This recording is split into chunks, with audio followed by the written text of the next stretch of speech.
Okay, after quite a layoff due to getting kicked in the stomach by COVID, I am back. The show is back, and very happy to be going at it again in 2022. I've got a lot of great guests lined up this year. Very excited about the podcast. It continues to grow, and I thank everybody for listening, subscribing, sharing with your friends, spreading the word as we just try to bring you some great information with some awesome guests, and it's been a great adventure so far. Today is no different. I've got my guest is one very cool dude. I really like this guy. I followed him on social media for some time before reaching out to him. And I'm sure once you listen to this episode, you're going to agree. And like many others, you're going to think that he's got probably the best job in golf, if not the world. His name is Kerr-Dineen, and he's an editor for Golf Magazine and Golf.com. Now, why would I say he's got the coolest job around? Because he's in charge of content that deals with instruction, equipment, and health and fitness. So basically, he gets to hang around with the top coaches, top players in the world, all the trainers, and all the equipment geeks to kind of pick their minds and see what they're working on, or maybe even get some tips himself, and he gets to test the latest equipment before any of us ever even get to see it or hear about it. So can you think of a better job for any golf junkie out there? We had a great discussion about all these things, how he came to have such an amazing job. But you don't get there without being one very cool and very smart dude, and that's exactly what he is. And you're going to understand that after listening to him in today's episode. So grab your favorite beverage, relax, and give a big Golf 360 welcome to Golf Magazine and Golf.com editor and one cool mofo, Kerr-Dineen. What's up, everybody, and welcome to the Golf 360 podcast. I'm the host, Pete Popovich. So you may be asking yourself, what is Golf 360? And Golf 360 is a show that was designed to introduce you to people associated with the game of golf to help you improve not only at your game, but also your life. Almost all of our guests are from within the industry in some way, shape, or form, but some of the guests we have are from outside the industry, and it mainly revolves around the business world with a few others scattered in here and there. Now, all of the guests that we have a few things in common. One, they all were highly successful and accomplished in their field. Two, each has something to pass along that will help you in your game and your life. And three, they were all more than willing to give back by passing along the things that they use to help them in their career, and even some of the mistakes that they made so that others don't make them in their journey. So I hope you find listening to them as enjoyable as I did interviewing them, and that each and every one of you benefits from the information that they so willingly and graciously pass along. This episode of the Golf 360 podcast is brought to you by Affinity Wealth Management Group. We all work exceptionally hard for our money, and none of us can afford to let that fall into the dark abyss of the big box financial service firms with their jack of all trades and master of none mantra, which basically means you become a number within a cookie-cutter model, which is often accompanied by massive fees. Your future deserves more than average returns, and at Affinity Wealth Management, they ensure that your financial goals receive highly individualized, tailored attention from experts who are in the industry to be great and not average. As a client of Affinity Wealth, you will receive a customized solution to your customized life, keeping in mind your family's financial situation, values, and risk tolerance. Contact them today at 248-840-3863 or www.affinitywealthmg.com. This podcast is brought to you in part by Just Thrive Probiotic. You may be surprised to learn that your digestive system is the key to creating and maintaining the quality of your physical, mental, and emotional health, and it's one of the body's most essential systems. That's why the majority of nutritionists today highly recommend probiotics as an indispensable nutritional supplement. As a discriminating consumer, you've probably been searching for a probiotic that is proven, potent, and effective, and you found it. Just Thrive is your best choice for maintaining a healthy lifestyle. Just Thrive Probiotic captures the power of hundreds of thousands of years of nature's design with a specialized bacillus strain formulation that guarantees survivability through the stomach and upper digestive system. Supports optimum gut health, digestive health, immune health, and delivers antioxidants. Great for adults, kids, and the whole family. Use promo code GOLF360 at www.thriveprobiotic.com for 10% off your order. All right, I am here with the famous, if maybe not infamous, Luke Kerr-Dineen from Golf Magazine, golf.com. Luke, it is a pleasure to have you on the show. It's a pleasure to be on this show. Thanks for having me. I'm looking forward to it. You know, I've got to rub it in a little bit because, if I'm not mistaken, you're living up in New York now. And Oh my gosh. right. Yeah. I know where this is going. and you were a one-time low country resident here in Hilton Head, and I was as I was driving today, and I had a sweater on. I was getting hotter than hell in my car, and I'm looking at the thermometer and what's happening up there, and I was like, I got to rub it in to Luke because he's got to be freezing his ass off, and meanwhile I'm here sweating, pulling layers off. So I'm sure you're missing Hilton Head about this time of year. Oh, I'm just north of New York City, Greenwich, Connecticut. I'm looking out my window right now, and at about a foot of snow that's been there for a week now. Just so cold. There's ice everywhere. Golf season's just like long way in the future. Everybody at work's bummed out. We didn't get that much snow, so we were like, oh, maybe it's going to be a short off season this time around. But and we just got dumped on with snow. And yeah, high school and college down in Hilton Head, in Bluffton. I love that place. One of my closest friends is a clubhouse manager at Long Cove, so I Mm-hmm. always go down and visit him and play a bunch of golf. And he always talks about how great the weather is all the time. And then I come up and I start questioning my decisions every winter up in the Northeast. It is, if anybody, as we were talking before we came on, because I was obviously living here and playing when you were going to the IJG Academy and then you played at USCB. But if somebody looks at they get in your LinkedIn or they do whatever. And I've listened to enough of your interviews and discussions that what's very impressive is that you went on and you pursued the journalism part, but you did your master's at Columbia. What was it that took you from the Low Country and was able to pull you out of here because it is such a nice area, and then go to somewhere up there? And do they have a great journalism school? And forgive my ignorance on that, but what was the decision to go up that way? Yeah, so it really throughout my whole life, I've been just such a golf nerd. Just like loved reading about golfers of the past and of the present and studying their golf swings and studying my own golf swing. I was like incredibly technical as a junior golfer and stuff, which was good and bad in different ways. But that I was at the International Junior Golf Academy, which was run by Gary Gilchrist at the time. So I was getting like a ton of this like golf education from an early age. And I just was drinking it in, just absolutely love it.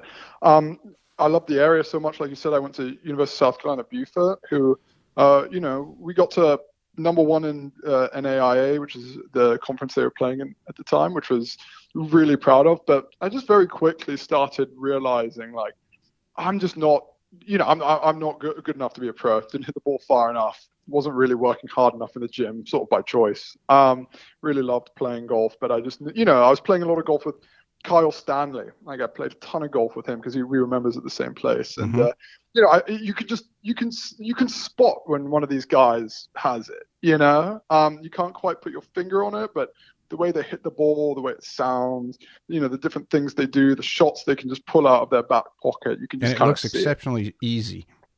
They make it look so easy. Yeah. Tom McKnight was another guy who, Mm-hmm. USAM runner up I played a ton of golf with. And you can just see, like, you don't quite understand it, but you just see, like, wow, there's something there, And I just wasn't, I just knew that I just did, I had two way miles away. So, but sort of along the same time, I started just getting really into journalism, media. And this was like a super interesting time in the space because like Twitter and Facebook and all these different things were coming along. I started writing for my student newspaper.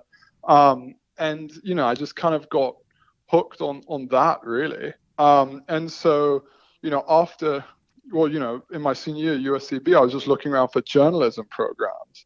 And, Columbia in New York has its graduate school of journalism just is like, known as like, the best in the country. And so I was, took a long shot and applied for there, and I got in. So it's like, wow, this is amazing. I'd done some internships along the way, of course, at like USA Today and Newsweek, but it was just once in a lifetime opportunity, and so that's what pulled me up to New York, and rest is history, I guess. So as you mentioned, you were getting involved in that and had a interest in it. Really, it probably one of the biggest growth times in the history of media in the world, and have come along or come up through the social media era. And I'm sure you were learning and well adept in the classical forms of writing articles and things of that nature. How is that dynamic for you? Was it difficult to understand what was happening, or was it fun to see how things were changing and the landscape? Back then there was, blogs were the thing, and then forums were the thing. What was that like as somebody who was really into that stuff and just being a part of that in the early stages? Yeah, I think it's funny because I think there's like pros and cons to everything. I mean, like I grew up reading like Golf Magazine and Golf Digest and Golf World and all these things. I just like lived for it. But things were the same way and so long in media for a while between newspapers and magazines that they just got a little stale. And when all these digital innovations came along, social media specifically, it just like blew the can off the place. Like all these different and interesting and innovative things were happening. And it's all these things that we take for granted now. Like I remember like when when golf.com first stood up its website, and Golf Digest did this too, and they put up their swing sequences, and they just put up like 10 pictures of Jim Furyk's golf swing. Mm-hmm. And it was like, wow, this is so cool that I can see like Jim Furyk's golf swing any single time I want. And now we can see like videos and highlights and all these different things. You can span, you can drink in more knowledge about golf in an hour online than you can than it was possible, not even that long ago.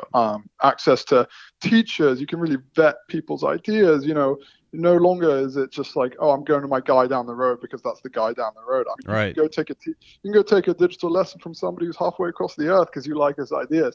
All these things were like just starting to pop up, the inklings of them. And I was just hooked on like the possibilities of stuff like this can do, it's really, it remains so exciting. And, the fact that you can like bring golf to the masses, you can like connect with people in all these new and different and interesting ways. It's like really just kind of gets me going every day, really. Yeah, I got to ask you, not to get off on a tangent too early, but as you work at Golf Magazine and you did work at Golf Digest, are from an inside perspective, are those like siblings that have a rivalry all the time? That they're both under the same family and that they both cover golf, but it's always like, let's see if I can outdo the other one?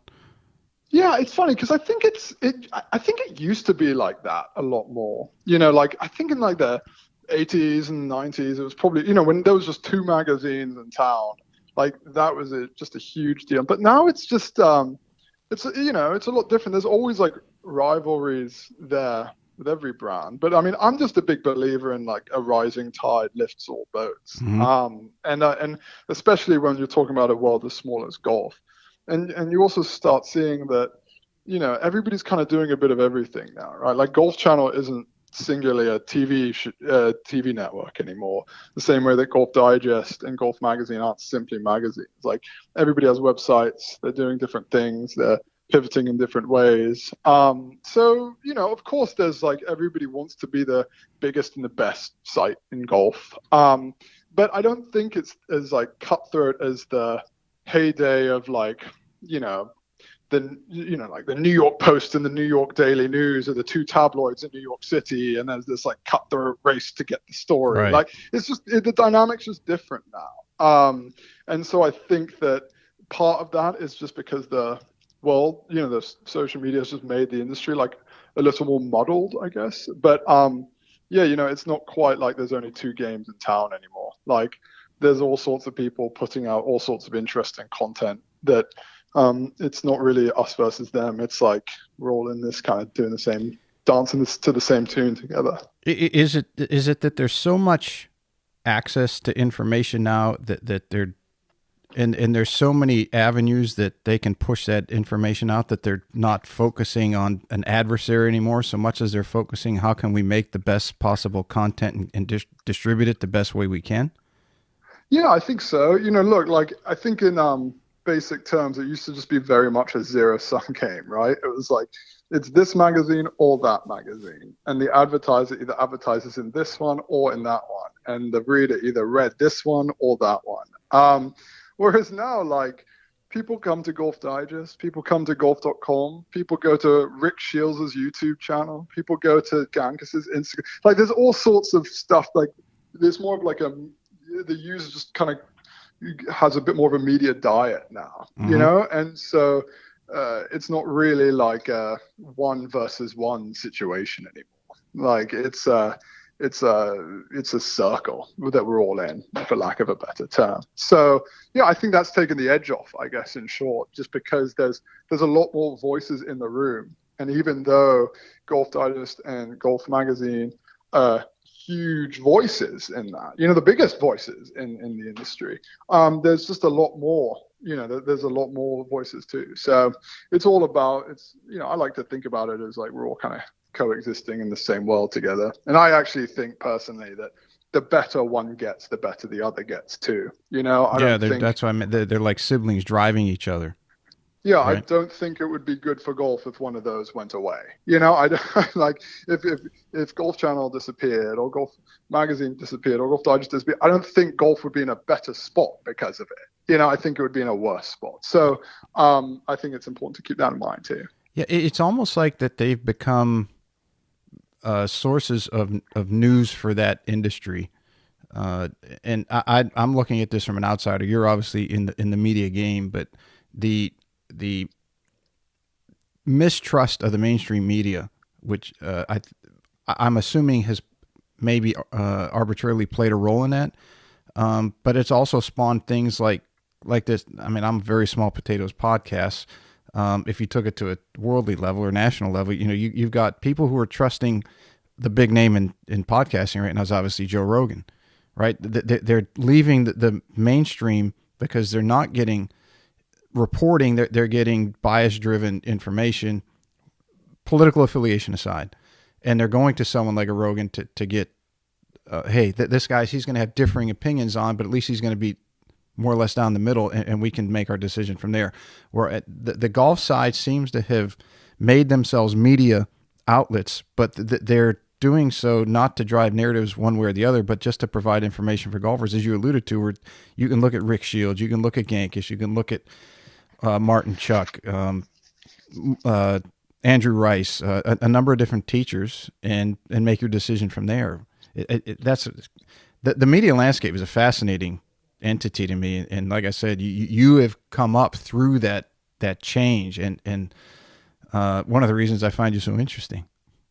Yeah, thanks. Yeah, and it's a really good point too, and it's funny too because I mean, look, like I oversee all our like instruction, equipment, fitness stuff, Golf Magazine, golf.com.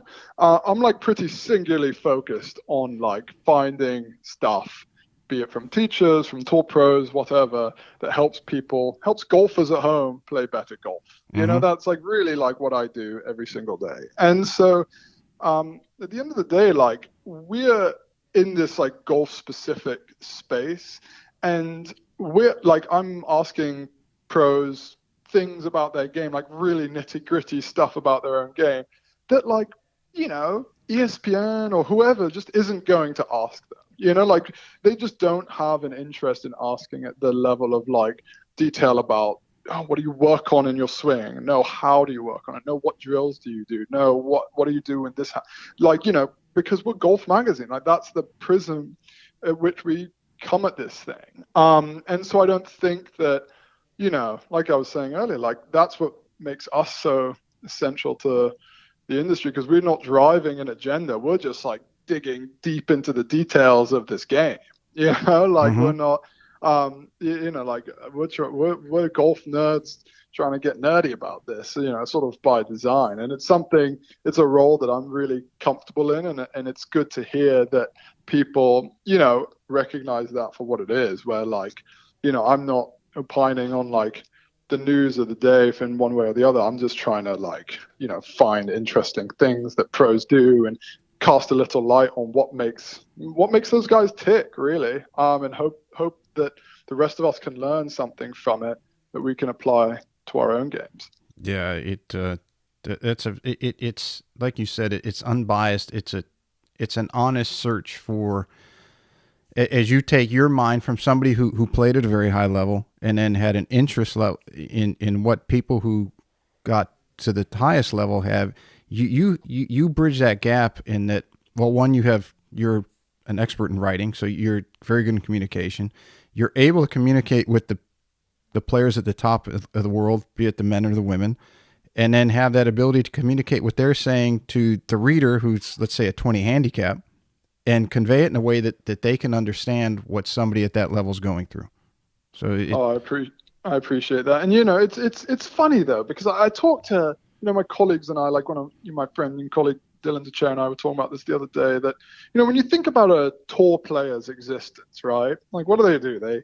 They wake up, they eat, they maybe go to the gym, they go to the range, they practice, they eat, they go play, they eat, they maybe go to the range, they maybe go get something more to eat, watch TV, and then go to bed and do the same thing all over again 5 to 6 times a week. mm-hmm. And then they go play in tournaments. And then they get trotted up in front of media. And then they're being asked, like, hey, Rory, what would it mean to you if, like, so-and-so player got to world number 3?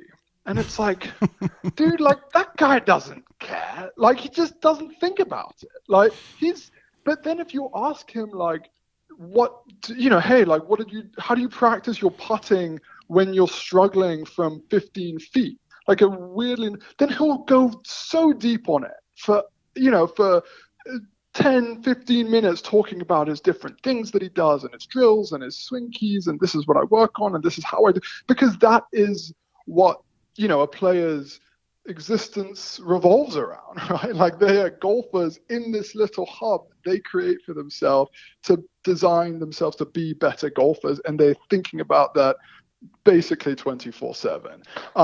And they're like, it's like what makes them so good in so many ways, that they're so narrowly focused on this. And I always find that fun and interesting and exciting when we see that, because that's, I mean, at least from my perspective, that's when you get like the best answers from guys in this insightful stuff. It's got to make you feel good or confident that when you're in a room full of media personalities and somebody asks a question like that, I would think that you just have to smile and say, yep, that guy just made me look 50% better because he doesn't know what the hell he's talking about. So I would assume that the more people like that are in the room, for you, it's great, because any question that you ask that is relevant to, because you know what you're talking about, is just going to endear Rory or Brooks or DJ or whoever it is up there is going to say, yeah, I like this guy because he knows what the hell he's talking about. And that's a very good question. Yeah, and it's fun, and look, I get it. Like, between Digest and Golf Magazine, I worked at USA Today, and my job was to write like a game story. So like just have to write a piece that effectively recaps the day in a very neutral way. Now I have the luxury of just being able to pursue like different angles about stuff, interesting little things, and I don't have to worry about these like big, broad, generic recap. Mm-hmm. It's something like that. That's just not what I do. So that's, so I have, in some ways, I have the luxury of being able to like, ask DJ or whatever, like, about his new green reading technique, and not have to worry about like getting a quote about how the course looked today. But I do think that media, just generally in golf, would probably benefit from being a little more literate on this stuff, because that just matches what guys look at. Like, DJ is probably not going to be super eloquent on like, the matters of the day. But like that guy really thinks a lot more about his golf game than maybe people at home may suspect. You know, I had a 15, 20-minute detailed conversation with him a few months ago about like this new way that he's reading greens and how that helps him. And then we went over and started hitting wedges, and he's telling me about all these different things he did to improve his wedge game and because that's what he's concerned with. You know, so it would be cool to try to tilt everything a little more in that direction, because that's really what players want to talk about. You know, they're all golf nerds at heart too, and you know, they care a hell of a lot more about that stuff than anything else. I get a kick out of when people make the assumption that DJ is just some jock, and he doesn't, he's not. I guess cerebral might be the wrong word to use, but I mean, you don't get to be number one in the world, especially in today's game, by not knowing what the hell you're doing and knowing what to do to improve. Now, he obviously has Butch or Claude third helping him with the swing. I think they're still helping him, and advising, and he's got Gretzky, who's probably one of the greatest sports minds in history. But he still has to go out there and do it, and he's the one who has to apply himself. And you're not ignorant or let's call it dumb, and reach that level. It's just I played it I didn't quite get my PGA Tour card, but I came close. I don't want to even get into how many times I missed by one, but it's like, do you realize how good you have to be? And you're not getting there if you're not very intelligent. Oh yeah, and he's very intelligent, as you just alluded to. Exactly, he really is. And you know, it's funny because at the November Masters, I was there covering that.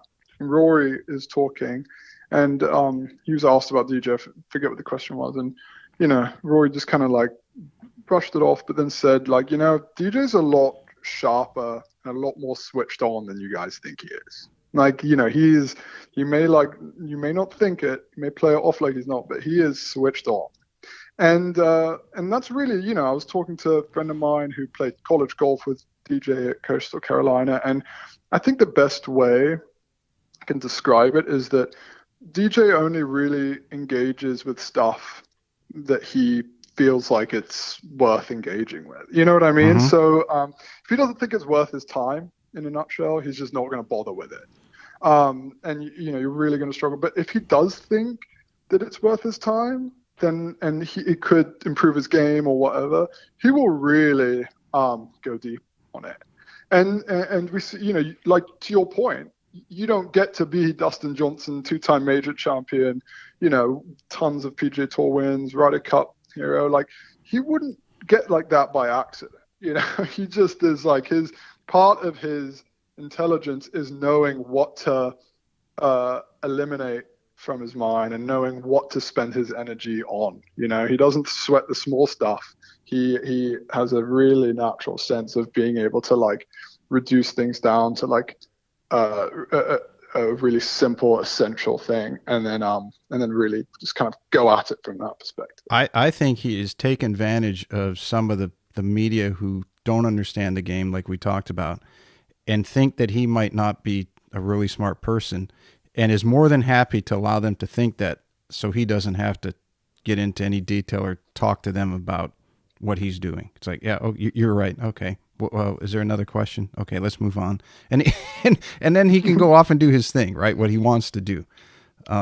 So I think he's used that to his advantage, as I have watched some of his interviews and some of the questions I hear, and he's just like, yeah, I think you're probably right. Yeah. I mean, it's like the Bill Belichick. Yeah, and it's genius in itself.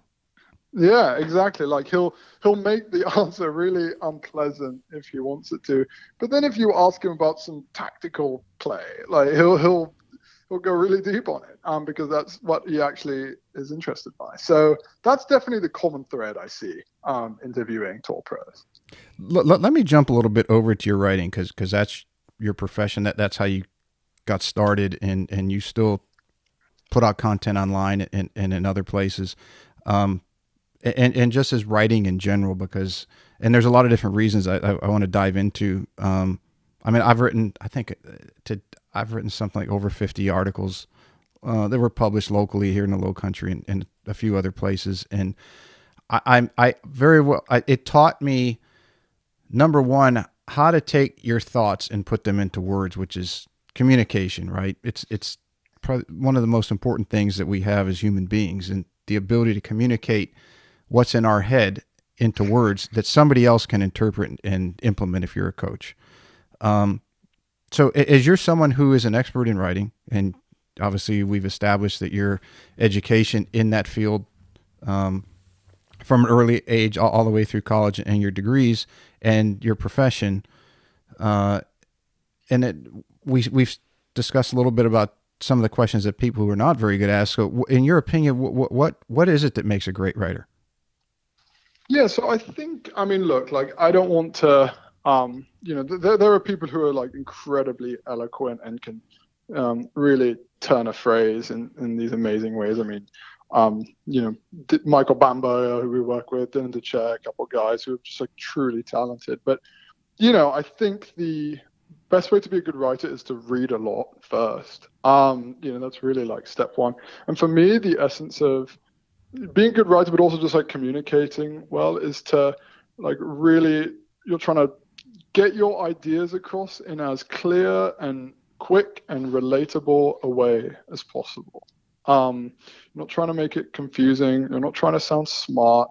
You are trying to get the person on the other end to understand what you're saying in simplest form. That's really something that I prioritize a lot in what I read in writers who I read a lot of, and it's something that I think is really the backbone of any good writing, right? Good journalism, good videos, good whatever.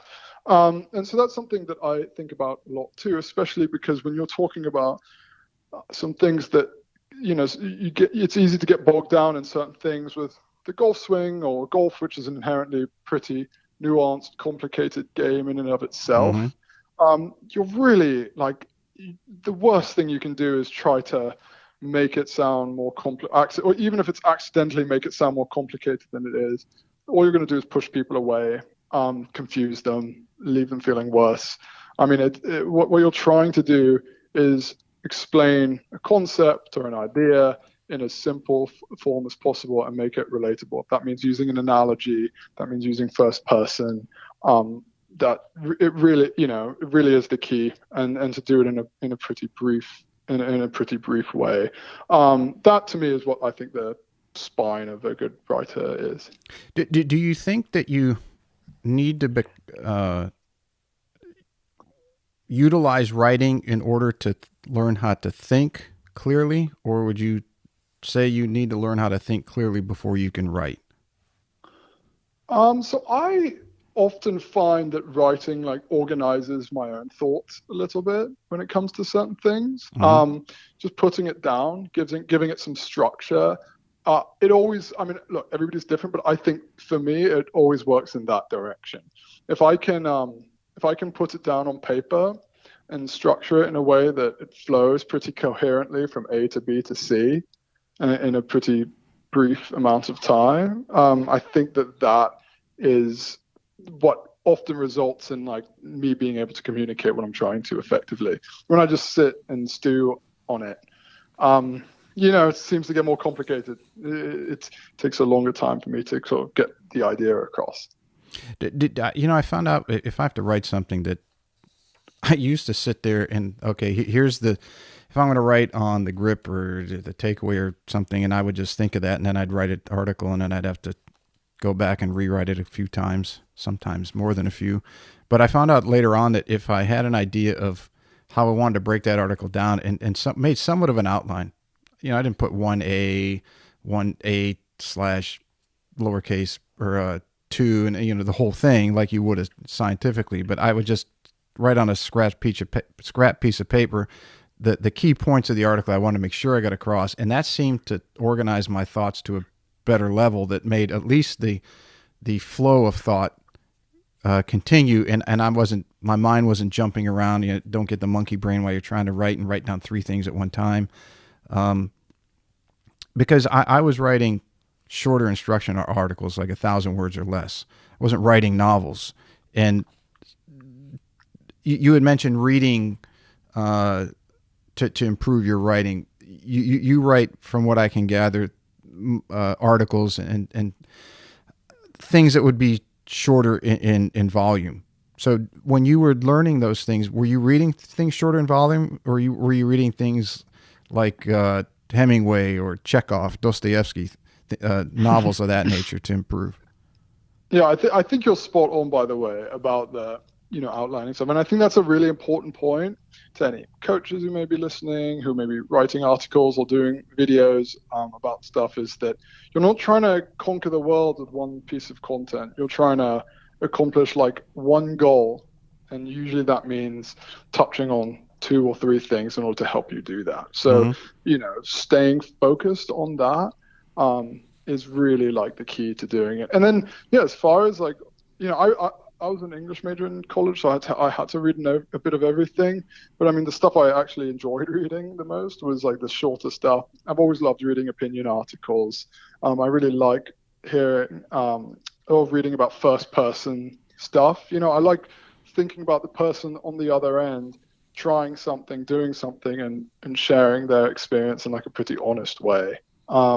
So that's the stuff I always like. I always like the articles too that just don't have a lot of noise sort of surrounding them. That's just trying to like explainer type content. That's trying to help me understand this like complicated world that we're all living in a variety of different ways. Like, I don't really care about like the fluff in some ways. I just want to know. Like, I just want to make sense of stuff a little bit. Yeah, if that makes sense. Keep it simple, but give a basic explanation. Yeah, like I'm just trying to I'm trying to understand what's going on, and then I can go read some opinions about it to educate myself on like that level too, which is often can share some good insights along the way. But it's like the stuff that gets caught in between, where it's trying to do a bit of everything. That's, to me, is when it starts getting messy, and I feel like I don't quite know what the target is that I'm aiming for, so to speak. Yeah, there's a big difference between knowing what your target is and aiming for that, and then shooting your arrow and then drawing the target around it. Yeah, exactly. Right? Yeah. And the latter, you're never going to produce anything of value. It's just like you're doing it to go through the motions. If you go through the challenges and the frustrations, and you've got 100 pieces of paper in the old days on the floor because you start an article and you crumble it up and throw it on the ground. Once you get through that and you produce something that's really good and that people find very valuable and informative, it makes it all worthwhile. Yeah, exactly. And I think, look, like, when you think about this in like a golf context, that's really what we're trying to do for the golfer on the other end. Like, I always say this all the time, but, our golf magazine reader's like an avid kind of 12 to 15 handicap who plays a ton of golf and doesn't always know why they don't play well and doesn't have all the time in the world to practice. Like, that person is just trying to get a little bit better on short order and is trying to make the game a little less complicated. Often they'll have specific questions they want answered. Like, they don't need to be sort of ushered through a flowery field of some thought experiment. They just, they want something that's going to improve their life tomorrow. And I think it's like, it's something I think about a lot, but I do think it's something that's like really important that we need to think about. That, when we talk about the golf industry, we talk about golfers, on green grass facilities and recreation. It's a recreational game, and this is what's driving this industry. And golf can be really jargony and confusing and intimidating and scary, and it's about trying to bring those barriers down in order to bring more people in and enjoying the game more, really, is something we need to stay laser focused on. Do you think with the advent of technology, and lately in particular the use of the scientific language as it relates to either fitness or biomechanics, where coaches are talking in terms that other coaches would understand, but the reader of Golf Magazine wouldn't, with the internal, the external, the force coupling, the toe, the litany of words. Do you think that at some point it goes a little bit too far and things should be kept more like, okay, instead of saying you need to flex your left wrist, we're just going to say, bow it a little bit more, or hinge a little bit more instead of going into the scientific terms? Yeah, exactly. I mean, like, look, like, who are these scientific terms for exactly? Because it's funny because the people who use them the most aren't the people who like create them. Like when I call up Sasha McKenzie and I have a question about something, he'll explain it to me in like an incredibly simple way because he's an incredibly smart guy who's just trying to get his idea across. It's like the stuff that starts getting ridiculous and when you start talking about like different force coupling about the axis of the shaft and flexion and I mean, like, really there's either two explanations to this. It's like you don't quite understand the words that you're saying, so you're just kind of regurgitating them. Yeah, I was playing. Sorry, yeah, go ahead. I didn't mean to interrupt your thought. No, yeah, that or you're trying to sound like a professor when trying to sound smarter than you are, when in reality the smartest people I know are the ones who can make these complicated ideas relatable and relatable and approachable and understandable. And just because what a force couple is, or what a flexion is, or ulnar deviation is, it doesn't mean that that's the best way to communicate that. And really, what are we doing here? We're just trying to understand what's going on in the golf swing, what's happening to golfers' bodies, and we're trying to like put that into practice. We're not trying to like show off what we know. We're not dictionaries. We're golfers, golf right. teachers. And when I first started writing articles, and it was 700 words or less, and they let me expand to 300 words, and I learned that very on that you don't need to show everybody how much you know. Well, you can't. First of all, there's not enough space that I was slotted in the magazine, and it's like, okay, I need to make this as educational and informative as I can in this amount of space. And then Twitter went ahead and blew that out of the water with their, what are they at, 100 characters, not even words. And it was like, oh boy, that's I'm not going down that road. But yes, I the reason I ask is I was on the last fall. I don't know where I was playing as a guest somewhere, and I heard one of the young assistants giving an older lady a lesson, and she said, "What do you think?" And I mean, the assistant said, "Well, your trail hip's a little too much internal coming in impact." And I'm just like, unless she's a doctor or in the fitness world or in academia, she has no idea what he just told her. Yeah, and it's like, look, like I get that, mate, it's probably coming from a good place, right? You're a golf nerd, you want to nerd out about it.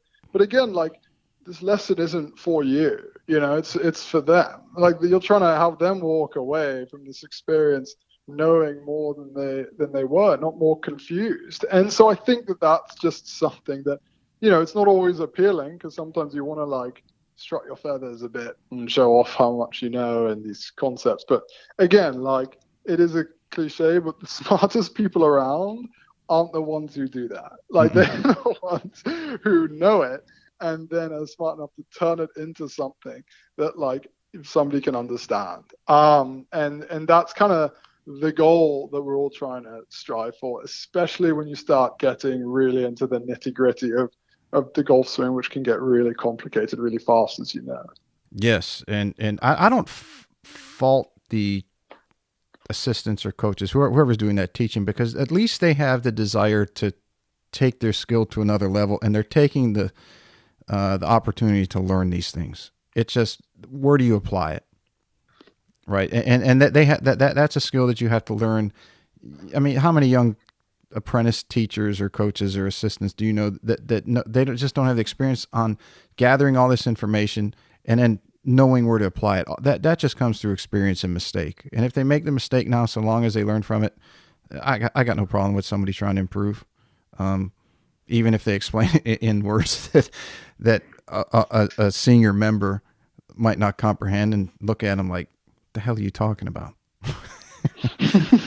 It's yeah, no, it's a really good point. Like you're saying, like that's not what some of the best lessons people will have are just, they're the ones where they can actually walk away from a lesson knowing, knowing what they need to work on, Mm-hmm. knowing why, no, I mean, really, knowing what goes wrong and why it goes wrong in their swing and how they can fix it.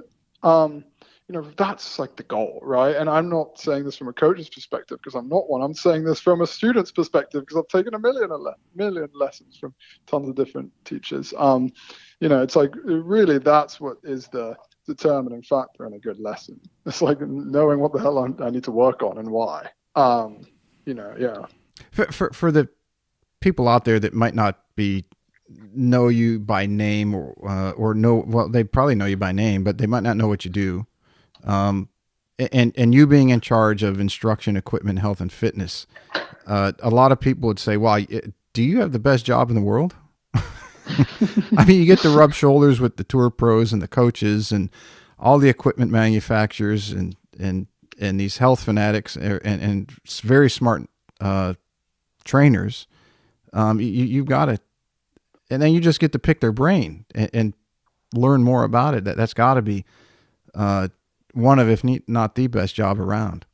No, I mean, I'm so grateful and lucky. I mean, for a golf nerd, it like certainly is tough to beat, right? Like, being able to nerd out with some tour pro, with Bryson about, some thing, the stuff that he's working on. It's like, it's like a pig in shit, right? Like you can't get much better than that. Mm-hmm.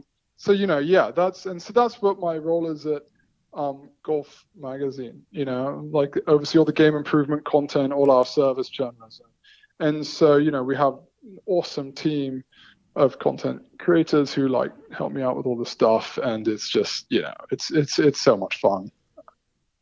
Has there been anything with the people in each of those segments that that you found exceptionally interesting? That one stood out over the other cool shit that you get to do?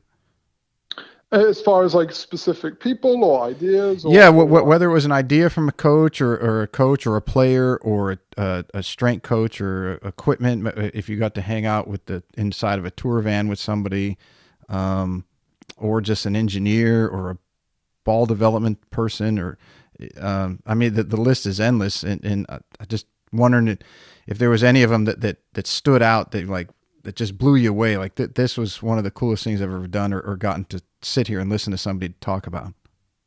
Because Yeah, so one of the I would have to cool imagine you get to do a lot of cool shit on a regular basis. Absolutely. And so one of the cooler, most fun things I've ever, or your most interesting sort of moments was, I got to sit with Chris Como and Bryson during one of Bryson's like speed training sessions when he was hooked up in gears and was just going at it. And he reached, at the time, it was last year, he reached 217 ball speed and he was on gears. And just seeing him like rev himself up working on the different things he's working on, with Chris, trying to, improve his stretch shortening cycle. He was really trying to focus on getting his arms high and wide on the backswing. And then, as he would describe, just kind of pull them close to his body as quickly and as fast as he can in transition. And then just seeing him like really rev up and just dripping in sweat for hours as he was doing this. It was really, really fascinating. As far as like golf clubs and stuff go, yeah, I'm always like really any sort of innovation with the putter is just like catnip for me. I went down a really deep like MOI rabbit hole the other day. Oh, not the other day, the other week. And so I just constantly like learning more about this stuff too. I got really interested a while ago in like the center of mass in the putter and how it aligns on the club head and whether that affects your stroke at all. Mm-hmm. I talked to like Sax Parenti, and he's like really believes that you've got to make, the head a lot heavier than the shaft. So he has this ultra lightweight graphite shaft and grip, and the head is like pretty heavy, a bit like those bloodline putters, like where they can stand up on their own. Right. And they say that bringing that like center of gravity of the golf club really close to the head will actually help make better stroke. Other people disagree, and they put the weight way up in the hands and say that now your big muscles can control the stroke. I bought this weird putter on eBay where they actually, I think they used to call them like arse backwards putters or bass backwards putters. I don't know, but basically the heel of the shaft wasn't actually in the heel; it was in the toe, and the shaft would kind of run up diagonally, and it would have this effect of putting the center of mass of the golf club directly over the middle of the top line of the putter face. You know what I mean? So, and I was like, oh, well, that would be interesting. Would that help you make a more of a kind of quote unquote straight back, straight through stroke, even though I know it all works on a curve? So yeah, I'm constantly kind of diving down overly nerdy rabbit holes like that, trying to find the secret to making more putts. Have you discovered that one yet? Because I'd love to hear it if so. I've done a lot of. I took when I missed at Q school for the final time in 2005. It was because that year I was lipping out on average 6 to 7 times per round. And guys would say to me when we'd be in the first tee, like, we heard the rumor, we just don't. There's no way, we don't believe it. And at the end of the round, they would like, I can't believe that. I don't know how you keep your sanity. And it wasn't easy, but I was at first stage at Jennings Mill that year, and I think I was about 9 under going into the final round and well within the cut to get to second stage. And sure enough, lipped out 7 times the final round. I think I shot 76, and at that level, you shoot that number, and you just got tracks over your back where you got trampled. And I had enough, and I said, I'm going to start sorting this out. And at one time, a long time ago, I considered going to medical school, so I had at least an introduction to some of those things, and started getting into that stuff, and did a deep dive into neurology, and then got connected to Jeff Mangum a number of years ago, and Jeff's information on putting is I've never found anybody better, and he's been on this show a number of times, and for some reason he likes me, which I'm very glad because it's fun to pick his brain. But some things about putting that what you alluded to about center of mass and the weights of the putter heads. One thing that I have found out is if you're holding the grip. Okay, so like nowadays the big thing in putters is the longer grips. What are they, 17 inches long? Yeah. And in my opinion, and I'm sure somebody who has an engineering or physics degree out there will argue with me, and that's fine. Post it on social media. At least maybe it'll start a conversation, help somebody. I think that the more weight that you have down the shaft that's below your hands, as far as the grip is concerned, it can help you keep the ball on line, but it will negatively affect your ability to control distance. Right? Because you've got weight distributed too evenly across the shaft in too many places. I had said, going back to the normal grip days when they were roughly 11, or I don't even remember how long they are. Let's say they're 12 inches.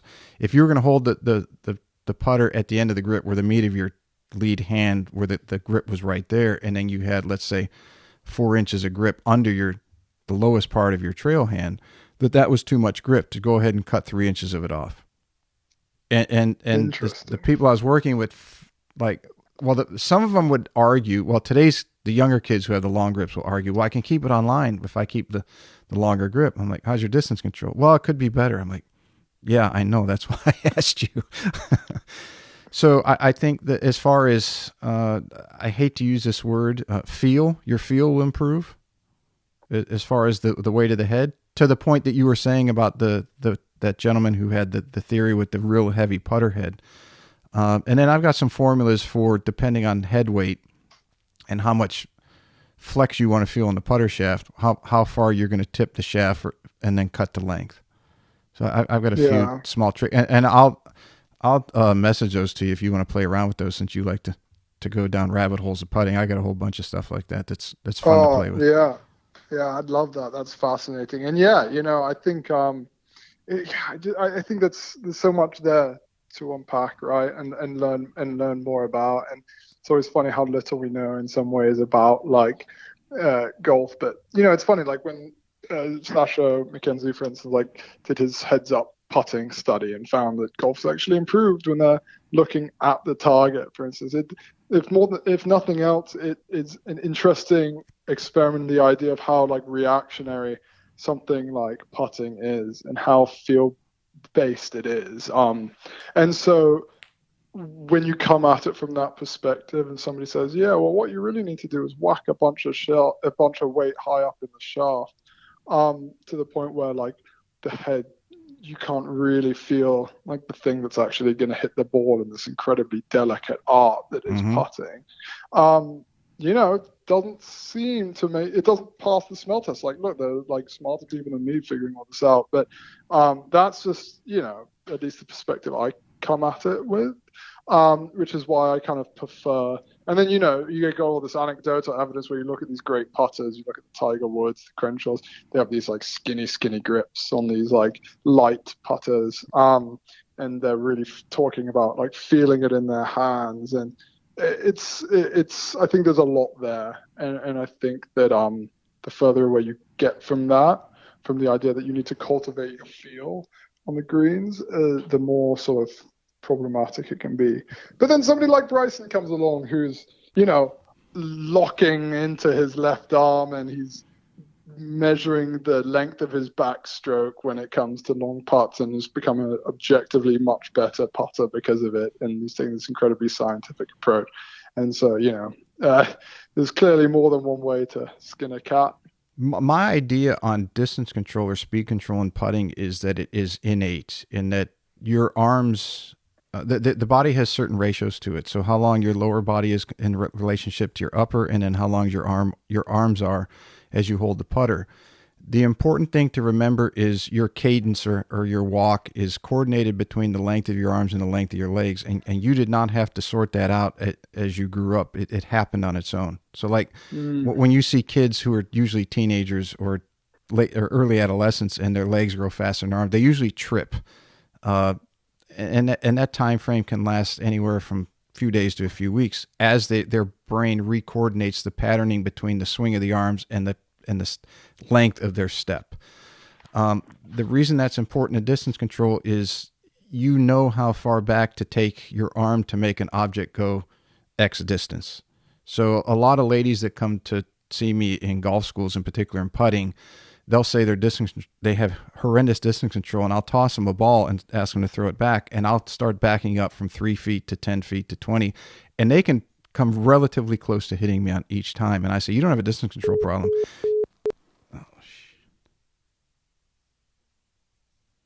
Oh, no problem. I'll have the editor tune it up. But what I was getting at was I will tell ladies they don't have a distance control problem. They often have a putter length problem because they know how far back to pull their arm to make the object go X distance. If the putter is too long, it's going to disrupt their natural timing and sequencing. In that they are going to, they know how far that the bottom portion of their trail hand should travel, or at least be very close to it. And if the length of the putter is too long, what they're sensing, that putter is not reaching its final position, but their hand is sitting there waiting because it's reached its final position. Does that make sense? Yeah, that's fascinating. Right. So it makes a lot of sense. Yes. So now they're waiting for the putter head, and in the meantime, their brain's saying, okay, time to go the other way.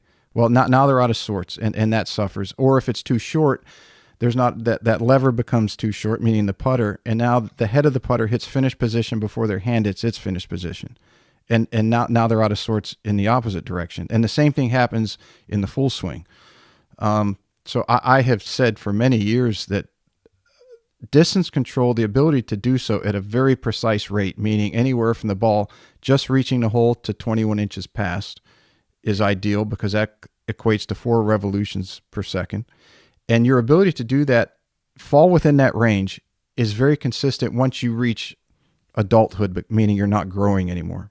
Vertically, we might grow horizontally, right? Our bellies get bigger, but but our Yeah. arms and legs don't get any longer. So that your timing and sequencing is set. If you have the putter that fits you correctly, your ability to control distance goes up exponentially. Absolutely. It makes so much sense too, because like, and you hear pros talk about this anecdotally, like thinking about the putter and the club as an extension of your arm, and they'll get up and they'll roll golf balls towards a hole as a way of like cultivating a feel, and then put the putter in their hands. And they talk about like having some give in their wrists so they can let the putter head flow. And what they're all getting at the same point, right? Which is that like there is mind, this mind ball connection that runs through the putter, and when that's like not calibrated properly, Mm-hmm. it screws it up. It crosses the wires in your brain to the point where your only real option is to either not do it well or to have to relearn this whole new thing. But of course, in reality, that's never going to work, because the second you learn it, you may want to switch putters, and then you've got to start all over again. And so, yeah, it makes a lot of sense. Yeah, I know we don't have a whole lot of time, but one thing I want to touch on, because I think it's very important, because I think you do a fabulous job, and that's the Golf 100 Coaching Summit at Pinehurst. You play a very large role, from what everybody tells me, and do an amazing job.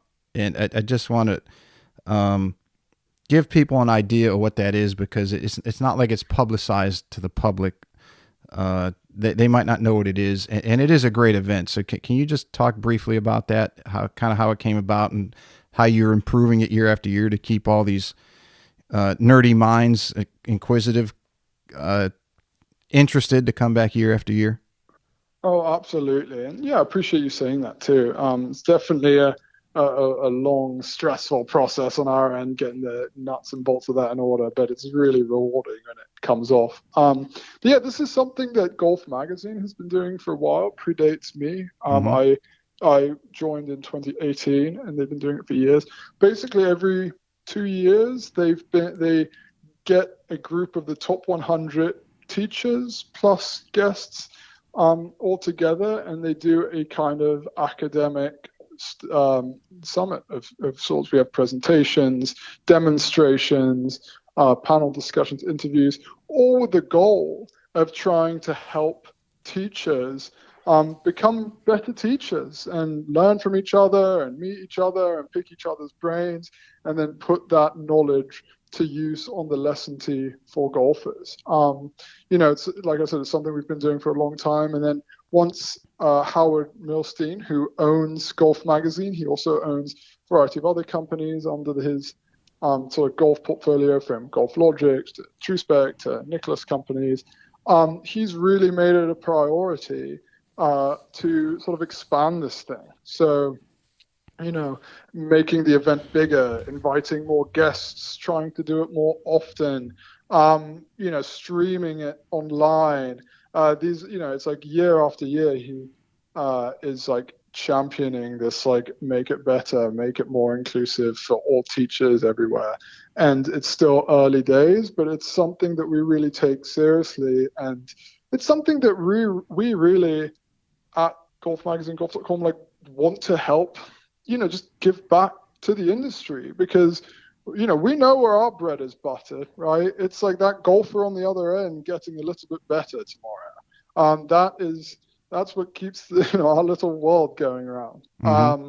And so if we can help give teachers access to other teachers that they may not ordinarily have access to, help, host information, help people share information with each other that ordinarily wouldn't be getting out there, provide a platform to people. This is all like win-wins for everyone. So it's like I said, it's a really rewarding process to see it come off. And I think it's really just a knowledge sharing game, and something that's quite unique, because we don't, we're a platform, we're Golf Magazine, we're agnostic. We don't have a point of view, we don't have a method that we're trying to convince people to do. We're just trying to bring information to light and allow each other to talk with each other about it. We're the platform for this stuff. We're not Yeah, trying to the sell conduit anyone of off. information that you bring people together to allow them to share the ideas. And I think it's a great idea, a fabulous idea.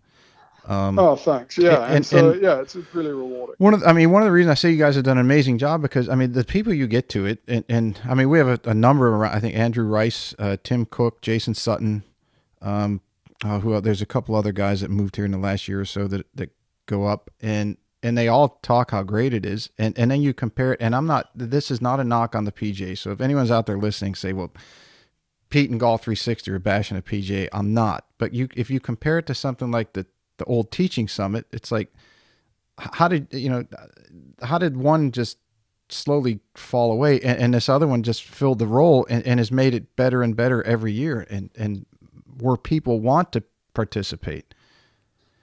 Yeah, it's an interesting thing, and like this year, well, 2 years ago was my first summit. We had like George Gankus giving Mm-hmm. an online, or we had him doing an in-person lesson on a couple of our editors, and this was still when George was pretty new on the scene. People kind of knew who he was, but didn't know what his deal was, and suddenly he's able to like interact in a first-person way with teachers and talk it through, which is a pretty unique thing because it's this blend of presentations, but also networking, for lack of a better word. This year we had Bernie Nasia, a great top 100 coach, and his student Kyle Berkshire hitting balls on a simulator on stage, breaking it all down. We had Bryson, who's our playing editor, Zoom in for an interview, for an hour-long discussion, and again, like all about just like nitty-gritty stuff with his game.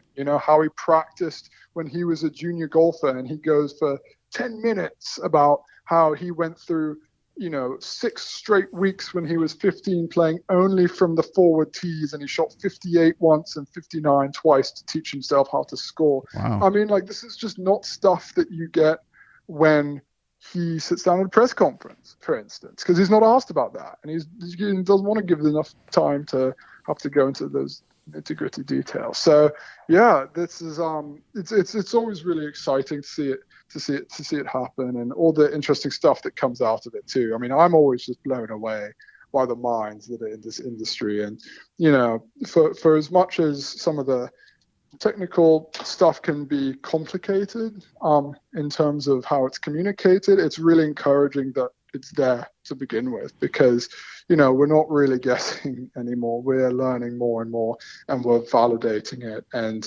we're having it held up to more scrutiny than ever. So it's a bunch of really exciting things that are always kind of cooking at that place. I might just come and hang out outside just to try to get some of your attendees to come on the show or just I've even thought of calling it, because this is obviously 360 because it's all encompassing anything that has to do with golf. I thought of having one called Golf 180 as a subset, and the 180 obviously is half of the 360, but we do long form, but the 180 would be 180 seconds. It'd really be 3 or 4 questions, 3 minutes or less, and boom, boom, boom, boom, boom, and hey, great, thanks for your time. And then just put that out there so that it won't take too much time. Guys who are very busy can come on and get in, and then they get out in their 3 minutes. And I thought that would be a really cool idea to try to do. It's a good idea. Next summit, I'll get you in the loop. You buy me a whiskey, and then we'll talk about it. I got 2 cabinets. Next time you're down the island, you let me know, and we've got plenty that we can sit on my back porch and solve the world's problems over. Oh, that sounds great. Yeah, I got into whiskey a couple of years ago and just went down another rabbit hole, learning all about it, and it's just it's great. So anytime you want to nerd out about whiskey, I'm your man. All right. Well, I tell you what, I know we're short on time. I want to do the emergency 9, the rapid fire, but just if you promise to come on again, because I got a lot of stuff I'd love to talk to you about that. And now that you brought that up, I'm sure we can have a whole show on just whiskey and bourbon and the differences between the two. Oh yeah, absolutely. Yeah, I'd love to come on again. All right. Real quick. So obviously you if anyone hasn't figured it out yet, you have an accent from the UK. And I'm sure you're a huge fan of the Ryder Cup as I am, and people on this side of the pond. If you were to make a Ryder Cup team, what would your Ryder Cup walk-up song be to the first hole? Oh, that's a good question. What about like Having a Good Time by Queen? That'd be a pretty good one, Mm-hmm. right? Europeans generally have a good time at the Ryder Cup. Though I can't do There's all no my doubt shit about that. talking now because because of how badly we all waxed. Oh, it's painful. Let's see. Your go-to drink on the golf course. Ooh, go-to drink on the golf course. Even though I'm more of a whiskey man, I generally like a gin and tonic on the golf course for Yeah, a little whatever more reason. refreshing. Whiskey's not going to do you really well if you're trying to play Yeah. decent. Although you know what is good, they have these things called fescue rescues at Erin Hills, where it's like some magical combination of like lemonade and whiskey, and like it was incredibly good. So, but that's very specific to Erin Hills. So I think like rank and file golf around, getting a drink at the turn, it's a gin and tonic for me. Fair enough. Being the wordsmith and the literature person that you are, what's the last book you read? The last book I read, I'm currently reading a really nerdy one called 11 Gods and a Billion Indians, which is about 700 pages worth of the evolution of Indian cricket. I don't think that would be overly transferable to everybody else. One book I really liked that I've read cover to cover recently is called Subtract. It's by Lady Klotz, I believe. I'm probably butchering her name, but it's called Subtract, the Untapped Science of Less, I think is its subtitle. And it's all about how humans are kind of hardwired to solve problems by doing more. So it's like, the solution to this problem is only if I did this. If only if I added this, then I would fix it. When her premise is, or his premise, excuse me, is that really the best way to solve problems is by stripping things away, is by figuring out like, okay, there are too many variables here. What can I cut first before I start figuring out new things to add? So if we take that approach to golf, for instance, like thinking about like, why aren't I hitting the ball straight? It's like, only if I need to add this movement, then it'll match up this movement and do this. I mean, really sometimes the best answer is the simplest one, the one that can remove variables. So yeah, Subtract. It's a good book. Very cool. Let's see here. 100 years in the past or 100 years in the future? Where would you rather be? 100 years in the past. I think it'd be awesome. I'm a big history nerd, so what would that put us in the 1920s, the Roaring 20s? Roaring 20s. That wouldn't be too bad. Yeah, that'd be fantastic. And especially if I could keep my golf knowledge now, I feel like I could stand a chance in some level. Let's see. Do you look more forward to the Masters or the Ryder Cup? Oh, that's a good question. It's funny because even though I was raised in England, I grew up in the Low Country, really. So I love the Masters. That's my made it. Used to buy tickets outside and go in after lunch. But I think I get more amped up for the Ryder Cup. It's my absolute favorite in golf. Yeah, so it's a tough one, but mostly during the Ryder Cup is what I like. There's no right or wrong answer on that one. They're both awesome events. A couple more here. Yeah. Most used app on your phone? Yeah, Twitter. It's so used that I've had to put a freaking time limit on it to try to stop me using it more. Yeah, but you post cool stuff. Twitter can be a cesspool, and you post a lot of swings and interesting things, and there should be more of what you do. People should follow your lead more often. Thanks. I mean, like, look, like I just don't want to get into the other stuff. Like, I don't know. The way I see it, like, I work for Golf Magazine and Golf.com. Do people out there really care about what I think about XYZ annoying political issue? Like, I don't even care that much about what I think about some XYZ political issue. I care about golf. Like, that's what I do on Twitter. That's where I work. That's what makes it fun for me. And those are the accounts that I enjoy following across all social media. Just because I'm subscribing to somebody for one thing doesn't mean I sign up for all these other things. So I try to keep it fun, keep it light, keep it informative. Best way. Happy Gilmore, Tin Cup, or Caddyshack? Oh, Tin Cup. I'm a huge Tin Cup fan.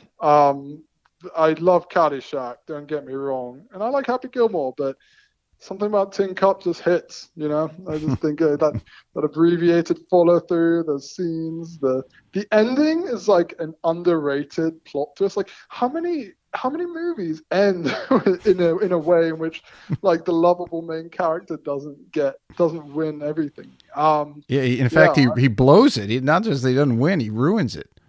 He blows it, and it's like a great, he implodes in like historic fashion, yet you still walk away feeling good about it. Long live the 1996 US Open. Two more. How much money would it take for you not to play golf for a year?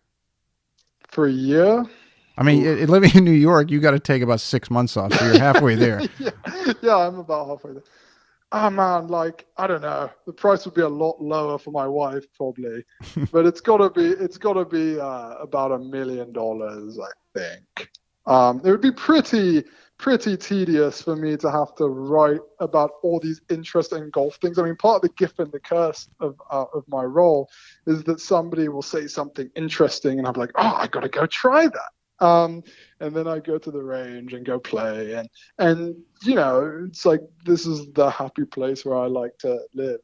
The ability to not pick up a golf club and play it just be kind of a bummer, I don't think somebody handed me a $500,000 check to not play golf for a year. While it would be tempting, I don't necessarily think that would make my life better. No, you might get part way through and you'd be so irritable. Your wife would say, "I don't care about the money. Go play." Yeah, exactly. Maybe that's the strategy. Yeah. All right, and the last one, everyone gets the first one, the last one, the same. Is, in your opinion, as far as the golf world is concerned, who's the GOAT? Who is the GOAT in terms of players? Who's the best player of all time, or greatest player of all time? I am on the Tiger train personally. I know Jack has won more majors and yada yada, and he's an incredible athlete. But I know what I saw when I was 8 years old, and seeing Tiger hit some of these shots like he did at Pebble, seeing some of these comebacks he staged. I'm probably simply biased because I grew up in Tiger's heyday, but it's really hard for me to not say Tiger. There's no wrong answer. What anything big coming up you want to tell everybody about, or that you want any announcements or books you got coming out, or places you're talking, anything like that? Yeah, so no huge projects that I can sort of divulge right now, but I'm really proud of the stuff that we do on golf.com and Golf Magazine on a kind of daily basis. We're really trying to focus on organize the video side of the house in our brand. So, trying some new concepts, trying to get a little fun with it.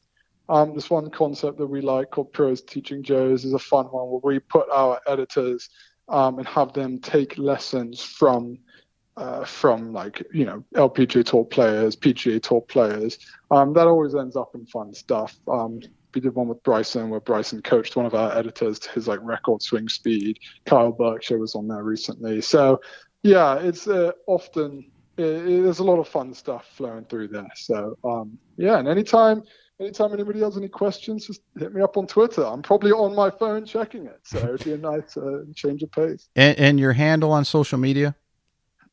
It's at Luke Kerr-Dineen. I don't know why I picked that handle back a million years ago when I did if you just type in at Luke and then slap the keyboard, I should pop up. And as always, I'll have links to all your media and where they can find you, and golf.com, and I'll put the Pros Teaching Joes in there, link to y'all's website, and people can check that out. Luke, it's been awesome. We knew we were going to have a good time, and we did, and we got to do this again. Hopefully you can be on more regularly. Oh, anytime. Thanks again for having me. It was a lot of fun. You got it. Now I'll get you that stuff on the putting, the measurements and so forth. I'll message it to you. Oh, yeah, please do. I'd love to see it. Anytime. Well, you have a great one. Yeah, you too. Take it easy. All right, everybody. Thank you so much for listening to today's show. If you enjoyed it, you can find more information on today's episode and other topics at golf360.blog. There you'll find the show notes and links related to this episode, as well as any other episode that we've done so far to date. If you're interested in improving your game and would like to learn more from yours truly by taking a private lesson, a half-day or multi-day school, club or putter fitting, you can reach me through the blog site or by email, pete@golf360.blog. So some of you may be asking, what is the golf paradigm? All you have to do is click on the homepage while on my blog site to discover how you can start playing better than you ever thought possible. Or you can simply sign up, again, on the blog page for my instructional videos where I give regular tips on all areas of the game to include the swing, club design and fitting, health, fitness and nutrition, the mental aspects, and equally as important, the integration of all those things together. I'm also on social media, and you can find me at The Golf Paradigm. That's Paradigm, and I'm on Facebook, Instagram, and Twitter. And don't forget to subscribe to my YouTube channel, also under the same name, The Golf Paradigm. Facebook is usually the best way to reach me for questions and or comments, and I look forward to hearing what all of you have to say. This podcast is brought to you in part by Old South Golf Links. A short ride across a bridge from Hilton Head Island is one of the area's finest golf courses and a hidden treasure. Set up on towering pines and ancient oaks with sweeping marsh vistas, truly makes Old South Golf Links a one-of-a-kind golfing experience. The Clyde Johnson design was named one of the top 10 new public courses when it opened, and it also takes full advantage of the natural beauty of the Low Country. Old South is a fun and unique challenge for golfers of every skill level and a favorite of both locals and visitors. Whether it's your first time here or you're a regular, you'll be treated and feel like family. From the bag drop to check-in at the fully stocked pro shop with both men's and women's apparel, to breakfast or lunch before or after your round, the staff is always ready and willing to help. Experience for yourself why Old South is one of the premier golf courses in the Hilton Head area and why it will quickly become a favorite of yours too. Visit them in person or online at www.oldsouthgolf.com, or to make it tee time, simply call the pro shop at 843-785-5353.